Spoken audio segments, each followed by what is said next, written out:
Now, hello everyone. Welcome to Podcast Envy. I'm your podcast boss, Andrea Klunder, and I have with me two incredible guests, Jeremie Mani. I love Hi. saying your name. It brings me back to high school French. And Anna Xavier. And we're here to welcome you to Podcast Movement. If you are a podcaster who's going to be attending the conference in Dallas this upcoming week, we are super excited to meet you. And we are coming together for the first time. I know of both Jeremie and Anna from the podcast space, from conferences, from events, from meetups, from all these things, but this is our first time meeting. So, hi, Jeremie, Anna, nice to meet you. Nice to meet you too. Nice to meet you. I'm very excited. This has been such a cool experience, kind of like put together, organized. You're such a rock star, Andreas. Thank you for organizing Exactly. this. Oh, you're welcome.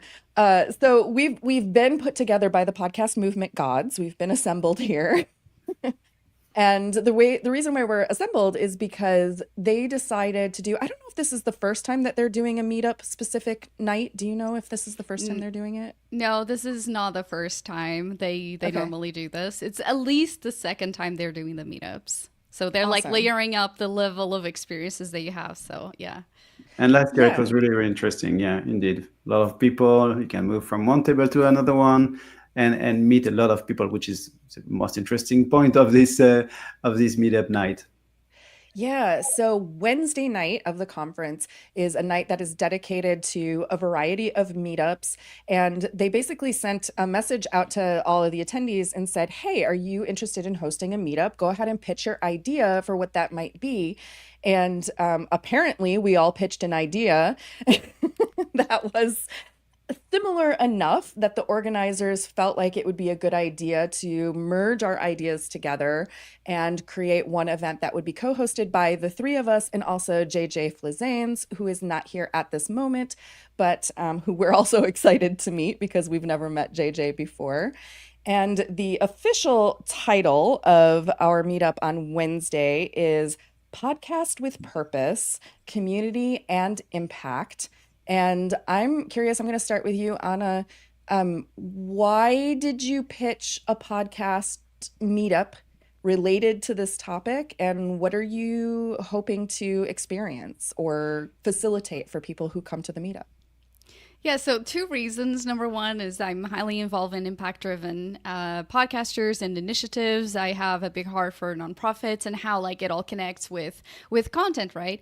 And so like I always wanted to do one, but then Jeremie and I have been kind of involved with Podcaston. I've been so grateful to help out the and spread the word about Podcaston. And so we kind of discussed it like, hey, it would be cool to partner up and both of us submitted knowing that we're like, okay, they're pairing up people anyway, so we just submitted two of the same kind of thing, and so that's why like it ended up happening. So yeah, that's kind of like short answer. And Jeremy, anything to add to that or same? Yeah, I mean, we started this nonprofit initiative in 2023. That was in France at the time, and sorry for my French accent. And then in French-speaking countries. And when it came to extending it to English-speaking countries and podcasters, we were so fortunate to meet Anna because, as she said, she's a value-driven professional, and she was key to well extend our network. We were starting from scratch, basically in the US, in UK, and Anna opened a lot of doors, and so here we are now. So yeah, we're doing that together now, and I'm really pleased and fortunate to have met her. And before we talk a little bit about what Podcastathon is, can we hear a little bit about for our, okay, we haven't made a plan yet. So we all kind of had an idea for what our meetup would entail, and we pitched it to the organizers.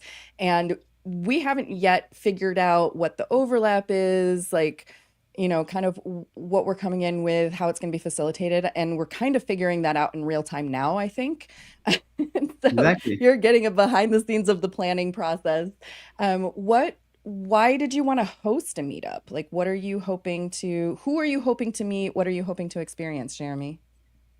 Well, ideally, value-driven podcasters, which is a large definition, And more globally, any podcaster who is eager to dedicate one episode of their show in March 2026 to join the movement and to dedicate this episode to a charity of his choice or our choice, and then join the movement, because we managed to bring together 1,500 podcasters from 40 different countries last year. And with Anna, we decided that we need to step up and move to next level next year. So as many podcasters as possible, regardless of the audience, regardless of the subject of the podcast, everyone is welcome.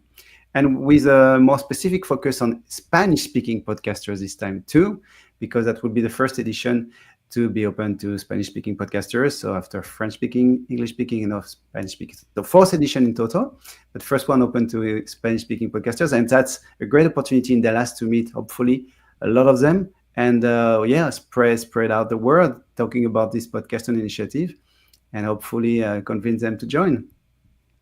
And Andrea, can I tap into for a second into that? Yeah. So I think that podcasters, I mean, I've been in podcasting for over 15 years, and there's that disconnect of podcasting, right? Like you create your show, and at some point you're like, yeah, like I'm changing a community, I'm doing something meaningful either for myself or for the community that I serve. And podcasters often feel like they want to do more, but sometimes they don't want to run a marathon, and they don't want to like raise money in a kind of like going to the streets and asking for money. Like it feels kind of like, what else can I do? And I think that podcasters, because we have really captive audiences, because by default, like you are the status quo defier, right? Like you normally want to create more and want to be the change. But there's so much that we can do with our content. We already can give stage to so many organizations, to many communities, right? And I think that is realizing like when you have a show, you're serving your community, you're doing something for the greater good, and it's talking about different ways that you can do it. Understand as well that you are a community activator as a podcaster, and so really bring people together who really want to create something with meaning and connect them with people, because podcasters, we tend to be the mavericks, right? And how many people in our life, I mean, I now have plenty of people in my life who have a podcast, but for most podcasters, they don't really know anyone else with a show. And so creating something meaningful, sometimes beyond just a business-driven idea, is super important, and realizing that you're not alone. So I hope people get out of that meetup with that idea that there's so much that they can do with their show. Absolutely. And you, your background, let me find your URL here. Your background with your brand, the podcast space, brand, company, podcast, all branded as the podcast space. Very good. Very good. Your background is podcast marketing, yes? So my background is actually journalism, multimedia, and PR. And so I worked in radio, but then I also worked in the nonprofit space through time. And I realized that, podcasters are great at creating content, but they're not really great at marketing themselves. They're great at doing the content, right? And they're like dusting their hands, we're off we go. And especially I work with a lot of impact-driven entrepreneurs, leaders, business owners. And so much of your growth, so much of your visibility, so many opportunities come through you actually talking about the podcast.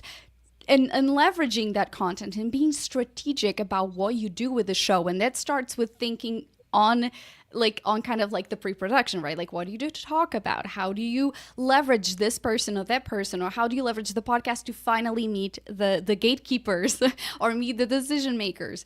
And so to me, it's really important that podcasters realize that their show is more than just a product. It can be really an effective tool to grow their brand online. And so that's what I always wanted to do, because I met so many people who were incredible at what they did. They had a great show, but the taking space was such a limiting belief in their life that they're like, oh, I don't want to bother people. I'm like, well, but you have a great product here, and you're like the best kept secret of the internet. We can't do that. And there's like a sea of difference between being someone braggy or kind of like in your face too much. And there's a difference between doing effective marketing and sustainable marketing. So you're showing up consistently in a way that feels authentic, but is pushing your comfort level a little bit every time. but you don't need to be on everybody's faces. You don't need to be the person who shouts the loudest. And I think that there's a misconception about what podcast marketing and podcast promotion is. And so I, with the podcast space, really wanted to be a space where people feel like, oh, wow, like I can model what showing up can look like in a way that feels authentic and comfortable for people to try and test and grow. So that's like something that was really important to me. Yeah, and I think so. Is that connecting with Jeremie and working with Podcastathon? Are you helping to bring the messaging out to a wider audience? That kind of what's happening there? Yeah, absolutely. Because so the one of the things that I find super important when you show up online is really show up in all your colors and all of the facets that, like, all the things they have in your life. And my also we have hi Yesenia. Hi, So Yesenia. we have a connection because my husband is French. I speak French. And so when I saw Jeremie, and I have a big heart for nonprofits, and so I was like, okay, this sounds really cool. And so we connected at the podcast show last year, and I took it upon myself to introduce Jeremie to everyone I knew because I really think that is such an amazing organization and really gives podcasters purpose and a different way to look at their show. And so I like connecting. I'm a connector, and so I find that it's so easy for me to just leverage my brand and my influence online to do good, right? Like, and again, model to my audience, like, hey, you don't have to be 50,000 followers in and 50,000 downloads per month to have an impact. You personally can have an impact. Exactly. And that's like what I've been doing so far. And it's been so great to just get more people in front of this organization.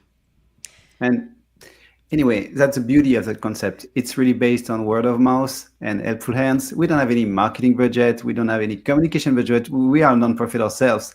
So it's really a question of, if you are involved and have a chance to spread the word to another podcasters, well, we'll double the size of the number of people involved. And that's how it worked. We started with 12 registrants in London podcast show in 2024 for the English-speaking part of this podcast.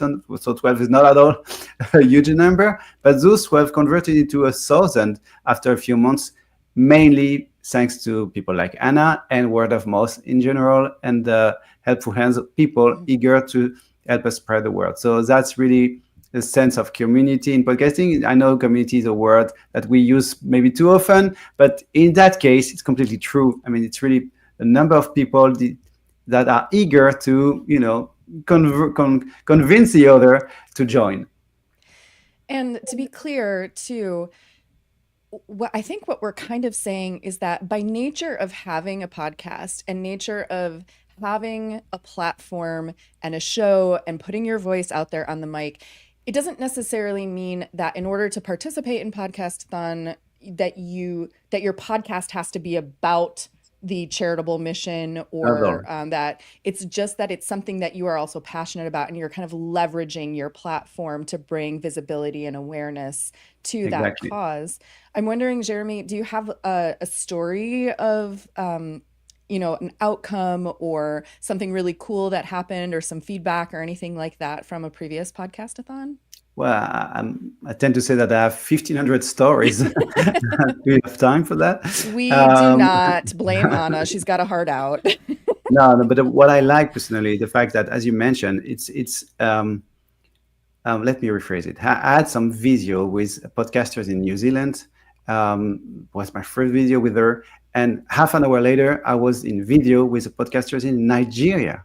And after this hour, I was just saying to myself, wow, this is incredible. I just talked to two different people, different background, different, everything is different, except the fact that they run a podcast and they are passionate about what they do, and they are eager to support, to highlight the charity of their choice. That's also one of the beauty of this concept. It's each podcasters decide the charity he or she wants to highlight. So you can have a podcast about pretty much everything: business, art, marketing, the list goes on. You will always find a way to relate that to a cause or a charity, either because it's related to your editorial line, or because you care about personally and you want to step out this time once a year and say, guys, my audience, dear listeners, this time I will talk to something a bit different. that have in my heart, and I want to highlight the fact that this charity, for this reason, is doing that, and it's worth spreading what they are doing, because I want to convince you to get it emotionally involved with what they do. And we don't ask them to ask for donations. It's really purely about raising awareness. That's really important. So you don't have to donate anything. It doesn't cost anything. It's really a question of dedicating half an hour, 1 hour of your time to and your mind to just something a bit different, which is not a marketing guy, not an entrepreneur, but someone involved in a representative maybe of a charity. And all those people, they have great stories to tell to the listeners. And putting up a comment here from Yesenia, looking forward to next week's meetup at Podcast Movement. Yay! And Yesenia was involved in March 2025 with late Podcaston, so she's a great podcaster. Excellent. And I also want to make it clear that the meetup is not just about podcast-thons specifically. Like, it's not like we're here to sell you on the idea of participating in this really cool event, which there's no reason not to. But it's also an opportunity for us to connect. And I like that you brought up, Jeremie, the concept of community, and how, it is sort of this buzzword that sometimes it's like, well, what does that actually mean? And I know that for me, and I haven't put my own banner up here. Let's go ahead and pop that up here. Podcastenvy.com. So that's where we are right now on this show. It's been on hiatus for a little while, but I was planning on bringing it back this year. And then I was like, oh, perfect. This conversation is the perfect opportunity to get back into making content on this channel. And part of what I was imagining when I pitched an idea for the meetup was also, I'm seeing the challenge, as you were talking of, Anna, of like growing and expanding your audience and feeling like you are connected in this ecosystem and like what you're doing matters and you're making an impact. And so part of what I also wanted to facilitate for people who are interested in this topic is, how can we support each other? And can we, share each other's shows on our shows? Can we make connections? Can we meet somebody who we have something in common and we can interview each other on our shows, or we can talk about each other's shows? And so I think creating just these conversations of not only just spreading awareness about the things that we're passionate about, but spreading awareness about ourselves to other people who may have common interests as well. Yeah. True. Go ahead. Okay. Go ahead. I think it's really important, like to remind podcasters that even though there's a lot of people talking on the internet about how to make millions with your podcast and how to do this and how to, like get to the people you need, there's so much that podcasters need to remember. Like I will have, Andrea, I will have this conversation etched in my brain forever. So I talked to these Portuguese radio host. He's been involved in radio for 15 years or 16 years. He started a podcast. He told me, and in 6 months of podcasting, I've had a better understanding of the impact that I have in community doing the show versus 16 years doing a radio show. How insane is that? And so I think that these are the stories that people need to hear more and more. Like, how can you change people's lives? And it's on a smaller scale. And again, he's a big person in Portugal, right? Like, he is known, he's a celebrity. But to say, hey, like, I did a podcast and within 6 months, because it was a hyper-targeted show, he was like, okay, all the people that really care deeply about this. And I mean, I've done radio. I know how hard it is to get listener engagement, right? Like, people don't really, they're kind of more passive. And when you listen to a podcast, it's because you want to. And so it's really important that you as a host connect to the impact that you're having on your community and really understand that that is meaningful. You have a platform. You can be a nobody and have the biggest cheerleader community in the internet, and nobody knows about it, right? Like, it is an incredible time to be alive. And I think that we need to foster these spaces where people feel like they have something to say, they have something to contribute to the society, to the community, to the world, and to really be involving people surrounding that, like, they have the same goal. That is not just like start a show to do crypto or whatever, right? Like it really goes beyond that. And I think it's super important to facilitate these spaces for people who don't know that they can be powerful and they can collaborate with other people, like just like you mentioned, right? And give them space to exchange ideas, exchange communities, and do so much more together. Because again, podcasting is a collaborative medium, but people tend to feel very isolated. So I think that starting this meetup will really help people understand the impact that they can have, and that they're not alone, and that they're not the odd ones on the internet, right? Like there is a huge community looking for that kind of impact. And I think that is actually a perfect segue. Oh my gosh, I don't know if you can hear that. In Chicago right now, we have this annual thing that I dread, which is the Air and Water Show. Have you ever heard of this? No. It is a thing that happens over Lake Michigan one weekend every summer, where like military planes and like the Blue Angels and all this stuff and like all these ships and boats. And so you have these like jet planes like flying overhead and doing loop-de-loops and stuff like that. And I'm like, people get so excited. People love the Air and Water Show. People travel from far away to come to the Air and Water Show. And every year I'm like, can I please be out of town during the Air and Water Show? It's so annoying because you just hear these planes. You're like, am I under attack? What is happening right now? So I hear it, but I'm glad that you don't. No, the microphone choice was on point, Andrea, okay. Because it does not pick that up. Excellent. So sorry, I just distracted myself. That's what happens. But I thought that was a perfect segue, Anna, actually, to mention also the session that you are hosting at Podcast Movement, because when I look at the evolution of podcast movement and podcast conferences in general over time, and then I look at like what the session topics are, what are people pitching, what are people attending, this year particularly, it seems like more and more there's been so much technology, like very heavy tech-based content, a lot of stuff about AI and advertising and networks and things like that, and yet I still think that podcasting grows largely by word of mouth, by community, by connection. Even if that may not be the fastest way, I think that it's a solid part of how shows grow. And so your session, which I have shortened the title for the purposes of our banner, Beyond the Algorithm. The full name is Beyond the Algorithm, How Multilingual Content Creators Deepen Impact and Find Market Gaps and Attract Clients. And that would take the full screen. That would, yeah, I don't even think the software will allow that many words. Tell us about when is your session and who should attend? Yeah, so actually I'm doing the session with Yesenia.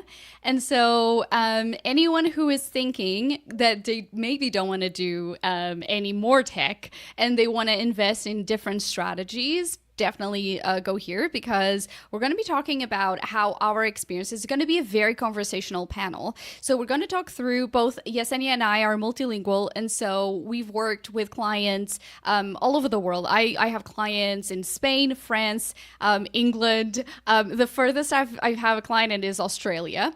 And so we're talking about like the high effort and low effort and medium effort ways for people to tap into markets. They are not just the language they speak. And so whether they're looking at doing so because there's a market that they want to tap into because it's kind of underserved in a different language, or because they have culturally a reference to that market.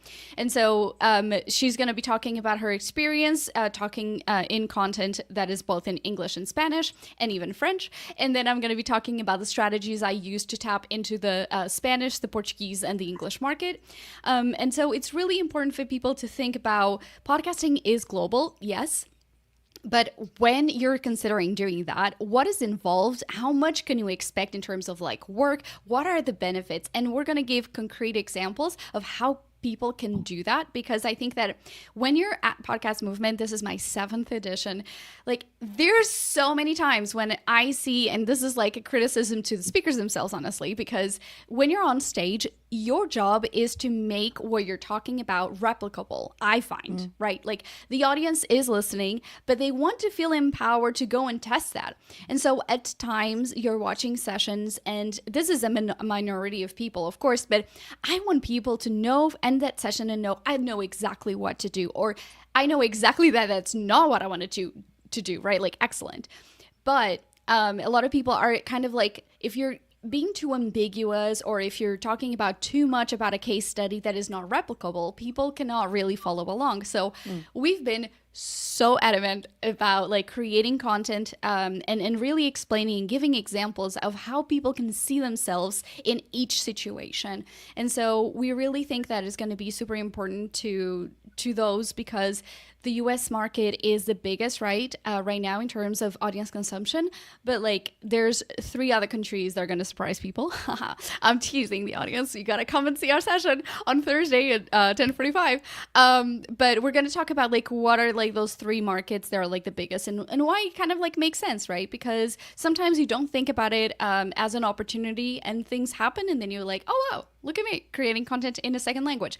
And we're going to be talking about tech tools that you really can leverage if that makes sense, and when it does make sense. So I'm hoping that people do come prepare to take notes and to really like make themselves kind of expand on the vision of themselves, right? Like we have technology that will allow me to speak Korean. I have someone who is in Korea. She is, yes, I met her at the podcast show in London.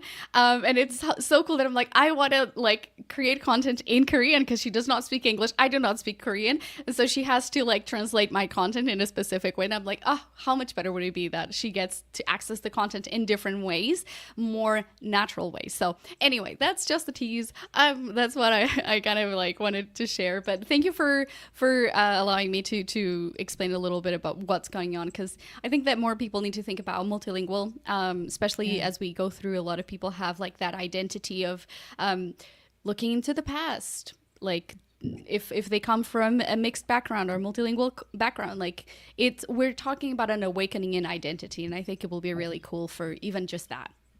And I can tell you something. I could attend one panel with Anna in London podcast show recently. That was in May, and Anna is a great speaker, as you can guess. So yeah, there would be a lot of learning for sure. You should attend this one. Excellent. A little bit personally, I guess, Jeremie, what would you say is your growing edge right now in the work that you're doing? What are you working on?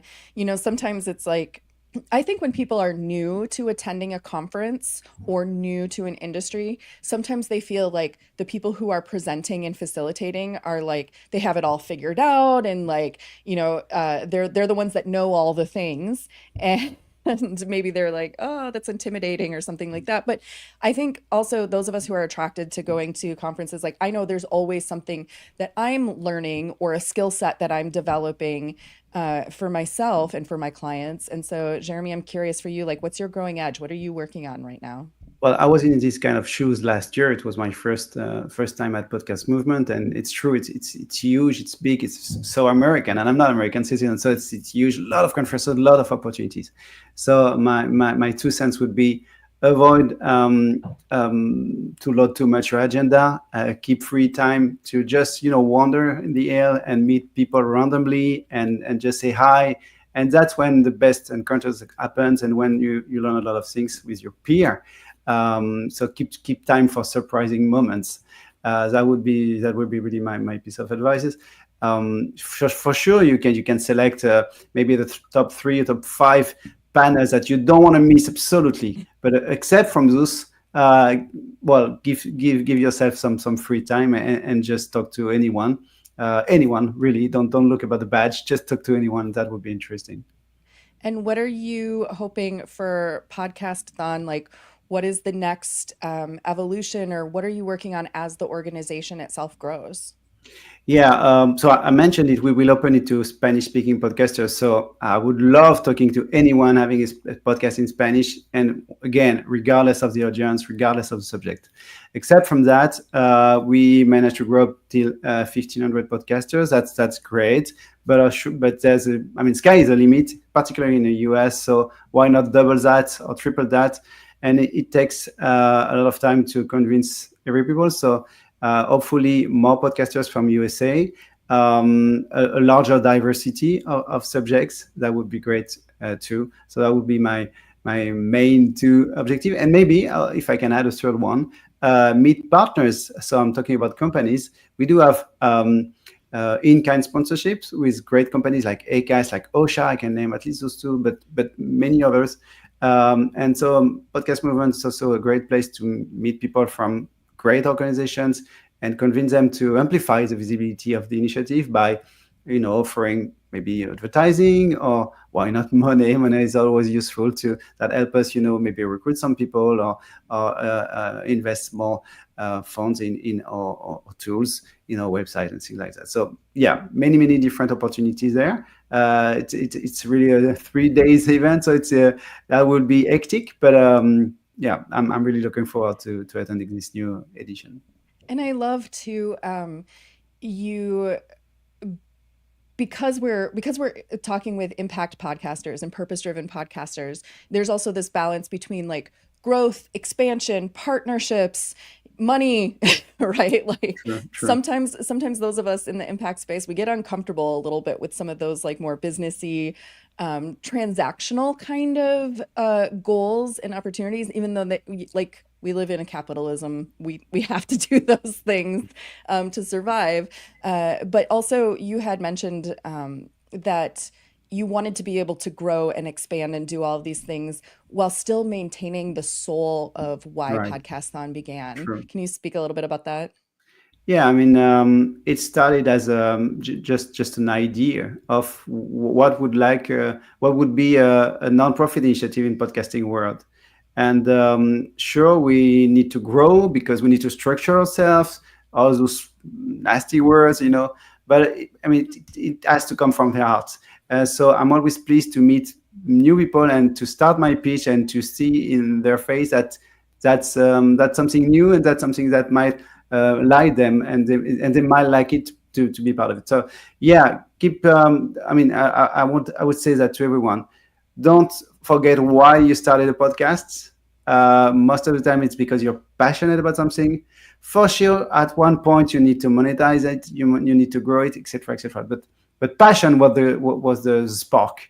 So keep that spark in mind when you're attending podcast movement, and try to keep it alive. And if we can benefit from this passion you have, and make sure that you can, dedicate one episode of your show to a charity because you're passionate about the subject, and maybe because you're passionate about a cause, that would be a great combo. So we're here for that. Oh, Awesome. Jeremie, can I add on to something that Sure. I think we forgot to mention, which is nonprofits can register too True, right. at Podcastathon.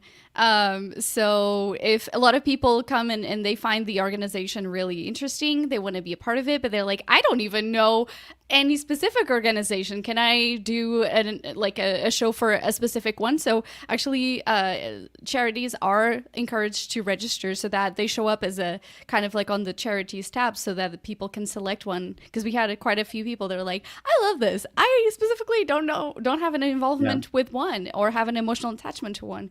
So that's even an organization that's another way for them to reach new people. So that's That is really cool. Yeah, because I think in this, not to get political for a moment, but in this current social political moment in the United States, there are a lot of people who want to make a difference and want to have an impact, and maybe feel a little bit overwhelmed at like, well, I don't know where to focus my energy or my efforts. I'm not really sure. And so this can kind of give some ideas, like here are some organizations to consider, and you can kind of learn a little bit more about those specific causes to figure out what you want to align yourself with. Yeah, Exactly. exactly. So your mic is your superpower, and your audience is part of it. So even if you just have, I don't know, 100 downloads, well, imagine a panel and you're in front of 100% during 1 hour. It has, the capacity to convince people to plant seeds in their mind, and maybe convince a few of them to become active at their turn. So that would be great. So no, for sure, you have this power and you should use it. Feel free to do it. You just gave me the episode title for this episode. Your mic is your superpower. That is a great episode title. Perfect.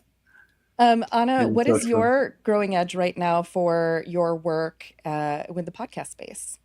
So right now, I am really helping podcasters think about sustainable ways to grow, because there's a lot of people who are really burnt out. And to your point, politically, environmentally, there's a lot going on in the world. And so a lot of times creators feel that struggle to start the show. They feel like they can't restart the show, or that the structure that they've been doing for years is not working for them. They burn out creatively. And so I'm really helping people grow in a way that feels more sustainable and kind of like air quotes lazy. So how can we tap into passive marketing strategies to help us grow so that we don't feel like we have to be constantly on? And so really optimizing the podcast for those keywords, looking through the listener journey and finding those gaps where people may be getting lost. I find that has been really helpful for people who are just looking for a better way, a different way to grow. So I'll probably be talking about a lot of that in Conversations of Podcast Movement for sure. And what is your tip for attendees of the conference? Oh my God, Andrea, if I could tell people, optimize the app, go to Podcast Movement's app, fill out as much as possible about who you are. If you have a podcast, put it there, put the name of the podcast, put your socials there. The amount of people that I meet and then they don't even have a photo. I've had countless people come meet me and they go, Anna, I saw you on the app. I started listening to your podcast and now I'm meeting you. Like all of this within 1 week or 2 weeks out of the event. And so you really can leverage the app for more downloads, more visibility and opportunities, because the more proactive you are, there's two types of people. The ones that show up to the event and it's like, Jesus take the wheel kind of situation. It's like, I'm here, whatever happens, happens. And then the people who are like, optimizing the app, they're like micro organizing their time, they're having the meetings booked, they have all the things. And so I think it's really important to, like, personally, I'm the in-between. I like to what Jeremie said, like to leave some room for magic, some meetings that can happen, not fill my agenda to the brim, but to really make room for structured growth. So see who's there. If you're trying to think about someone that you need to reach for organization, if you're thinking about a partnership, at the podcast show, actually, I pitched Captivate a session and we ended up doing that session 2 months later, right? And so that was a great opportunity to be in front of the decision makers, and don't be afraid, but leverage the app, see who's there and leverage it after. The more information you have there, the more people will like go back and like, there was this person that I met, really love their vibe. Let me go listen to the podcast. If they remember your name, they'll find you. So leverage the app for sure, and honestly leave room for magic. What Awesome. about you, Andrea? I'm curious. Oh, thank you for that segue. That was perfect. Not planned. So my company is the Creative Imposter Studios. We are a boutique podcast production and increasingly content strategy agency. And so that's kind of my growing edge with Podcast Envy, with our services at the Creative Imposter Studios, is leaning into broadening out that idea of what it means to be a content creator, what it means to be a brand that is, or an organization. We work a lot with nonprofit organizations and small businesses and impact-driven creative leaders, to think about how your messaging, how your story is woven throughout your entire content ecosystem. The whole phrase content, there's behind me on my cork boards, about, I would say 6 months ago, I was in a webinar and somebody said content ecosystem. And it was the first time I had heard that phrase. And certainly they didn't create it. Like it's been floating around out there for a while, but I was like, content ecosystem. I like that. There's something in that. And so that's kind of what I'm looking at, is how do we integrate our messaging and integrate the different platforms and integrate the ways that we are connecting and creating community and reaching out to our audiences and meeting our audiences where they are. And so that's kind of my growing edge, is just learning more about that so that it's not just podcasting, but it's more expansive. And I would say my tip for attendees at Podcast Movement, as Jeremie mentioned, is a lot going on. There is a lot packed into those few days. And I like to, each time I go to a conference, have a focus, to have something that this is my overall mission, kind of. So for this conference, my overall mission is connecting with potential partners, people who know how to do a thing that I do not do, or people who have companies and businesses that provide a service that I do not provide. I don't want to learn how to provide it, but I know clients who may want that service. And so we can partner up and work together in those ways rather than me trying to learn how to do all the things. And so that's kind of the tip, is like, think about overall, what is my theme or what is my mission for this conference? How do I choose where to put my focus and my attention? And I think that can help eliminate the overwhelm. I know that we are at time here, so I do want to give a quick shout out to our other co-host of our meetup, JJ Flizanes. Her website, jjflizanes.com, is on the screen. That is the Empowering Minds Network. And as a reminder, this coming Wednesday, our meetup is Podcast with Purpose, Community and Impact, from 5 to 7 p.m. And Anna's session, Beyond the Algorithm, is happening Thursday morning at 10:45 a.m. at the Emerging Trends stage. Cutting edge. That is correct. So those are the two dates that you need to remember if you are attending Podcast Movement and want to meet up with me and Anna and Jeremie and JJ. And as we're closing out, anything you all want to say? That's it. Looking forward to seeing everybody. Exactly. And you don't have to choose. I mean, the meetups, it's 2 hours. You can wander on the Yale. So just say hi, even if for 30 seconds. And I bet that you will stay minimum 5 minutes. Awesome. All right, everybody. Thanks for tuning in to Podcast Envy.